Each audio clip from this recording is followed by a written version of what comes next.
आइए भक्तों, आज सुनते हैं सावन माह की महात्म्य पहला अध्याय। तो एक बार बोलिए प्रेम से शिव जी की जय, माता पार्वती की जय, गौरी पुत्र गणेश भगवान की जय। शौनक बोले, हे सूत, हे सूत, हे महाभाग, हे व्यास शिष्य, हे अक्लमश, आपके मुख कमल से अनेक आख्यानों को सुनते हुए हम लोगों की तृप्ति नहीं हुई है, अपितु बार बार सुनने की इच्छा बढ़ती जा रही है। तुला राशि में स्थित सूर्य के कार्तिक मास का महात्म्य, मकर राशि में माघ मास का महात्म्य और मेष राशि में स्थित सूर्य में वैशाख मास का महात्म्य और इसके साथ उन मासों के जो भी धर्म है उन्हें आपने भली भांति कह दिया है।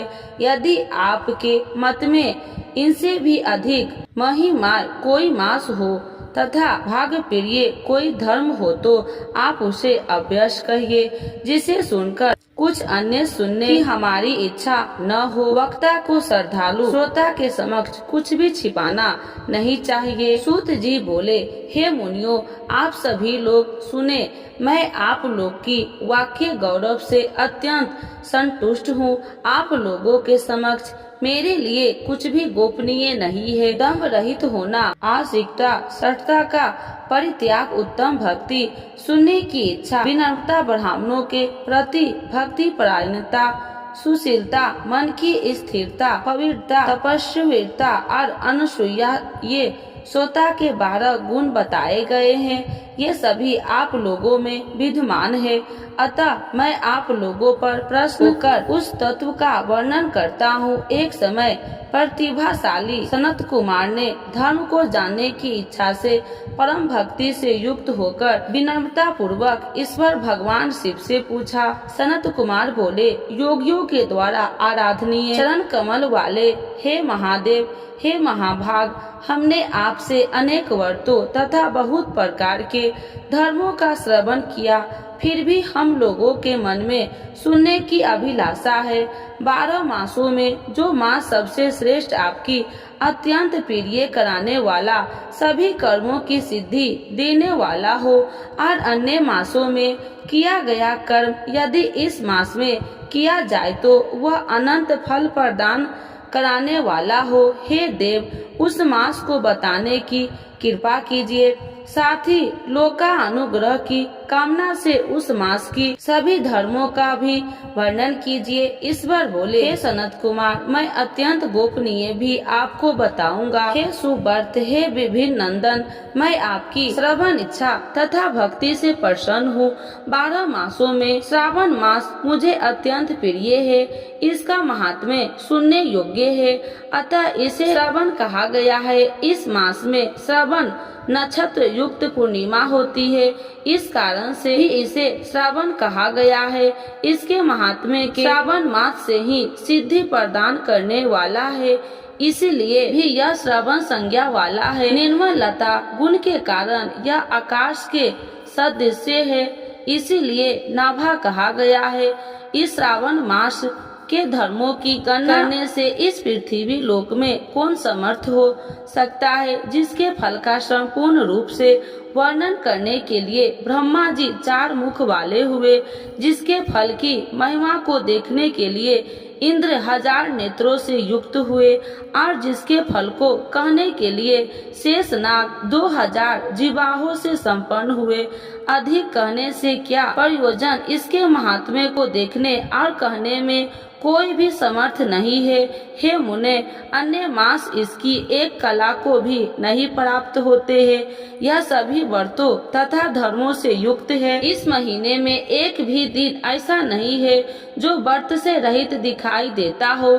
इस माह में प्रायः सभी तिथियों व्रत युक्त है।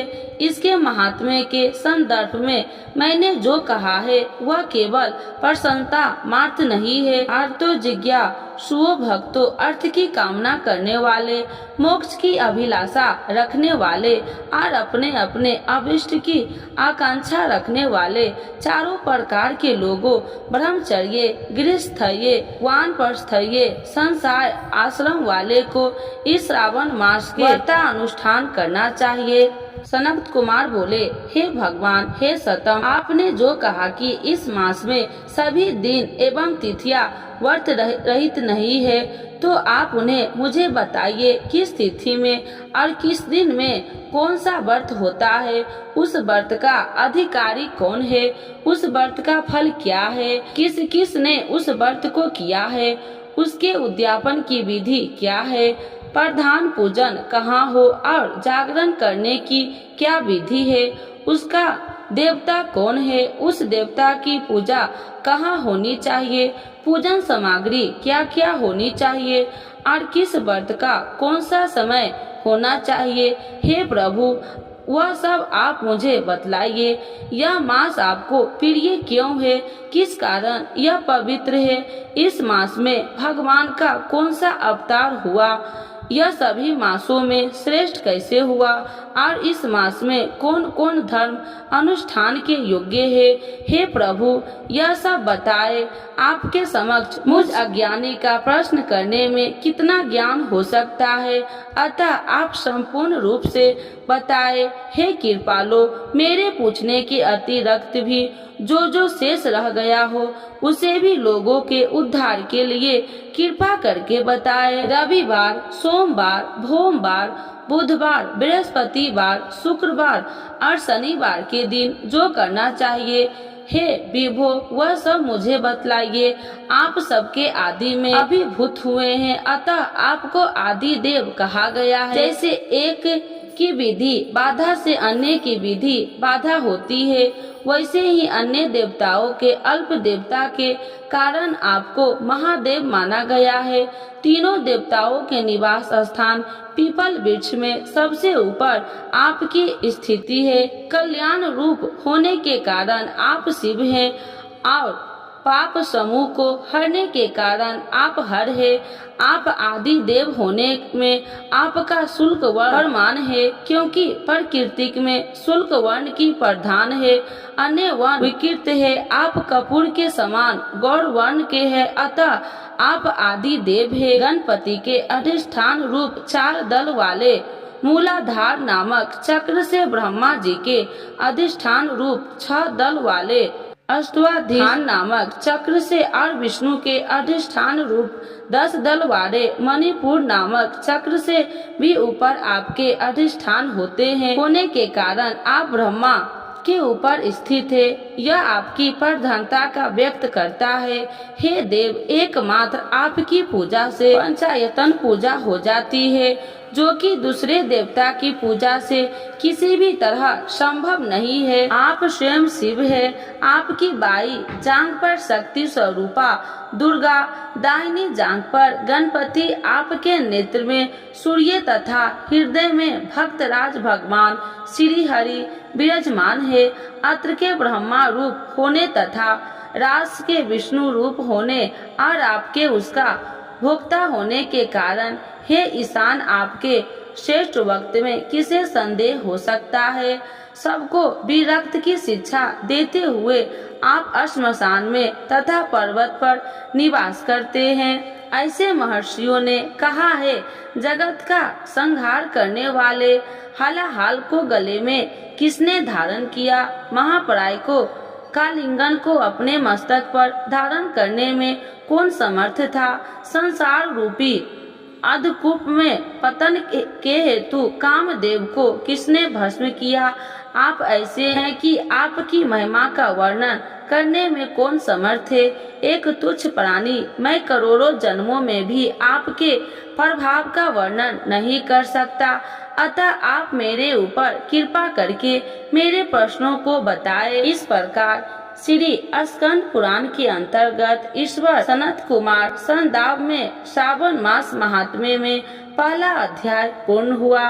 तो एक बार बोलिए प्रेम से शिव जी की जय, माता पार्वती की जय, गौरी पुत्र गणेश भगवान की जय। सावन मास में प्रत्येक दिन सुने श्री शिव चालीसा, सुनने मात्र से होगी समस्त कामनाओं की। गौरी पुत्र गणेश भगवान की जय। जय गणेश गिरिजा सुमन मंगल मूल सुजान, कहत अयोध्या दास तुम देहु अभय वरदान।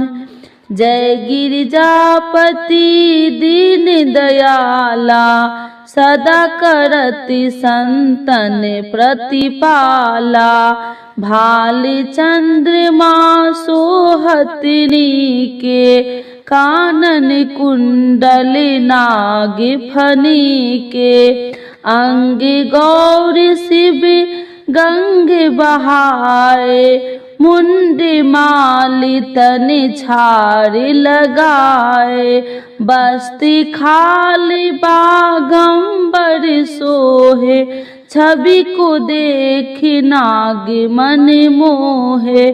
नैना मातु की हवे दुलारी, बामे अंग सोहत छवि न्यारी। कर त्रिशूल सोहत छवि भारी, करत सदा शत्रुरन क्षयकारी। नंदी गणेश सोहे तह कैसे, सागर मध्य कमल है जैसे। कार्तिक श्याम और गणराऊ, या छवि को कहीं जात न काऊ। देवन जब ही जाए पुकारे, तभी दुखी प्रभु आप निवारा। किया उपद्रव तारक भारी, देवन सब मिली तुम ही जुआही। तुरत शरणन आप पठाओ, लवनी में से महामारी गिराओ। आप जलंधर असुर संगारा, सुयस तुम्हारा विदित संसारा। त्रिपासुर संग युद्ध मचाई, सब ही कृपा कर लीने बचाई।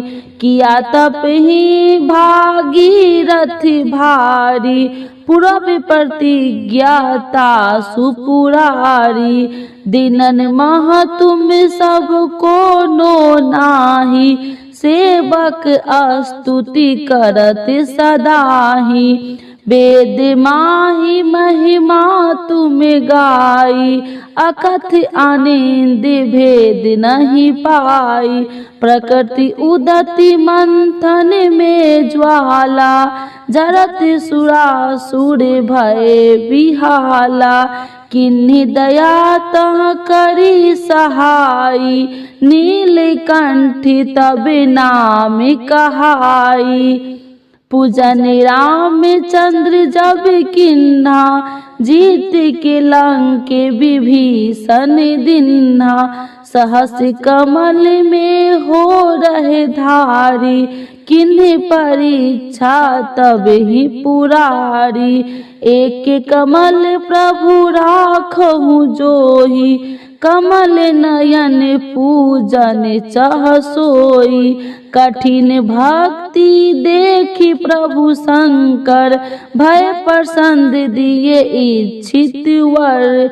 जय जय जय अनंत अविनाशी, करत कृपा सबके घटवासी। दुष्ट सकल नित्य मोहि सतावे, भ्रमत रहो मोहि चैन न आवे।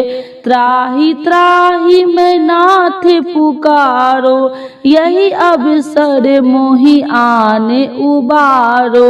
ले त्रिशूल शत्रु को मारो, संकट ते मोहि आने उबारो। माता पिता भ्राता सब होई, संकट में पूछत नहीं कोई। स्वामी एक है आस तुम्हारी, आए हरहु मम संकट भारी। धन निर्धन को देत सदाही, जो कोई जाचे सो फल पाही। स्तुति कहीं विधि करे तुम्हारी, क्षमहु नाथी अब चूकी हमारी। शंकर हो संकट के नाशन, मंगल करन विघ्न विनाशन। योगी अति मुनि ध्यान लगावे, शारद नारद शीस नवावे।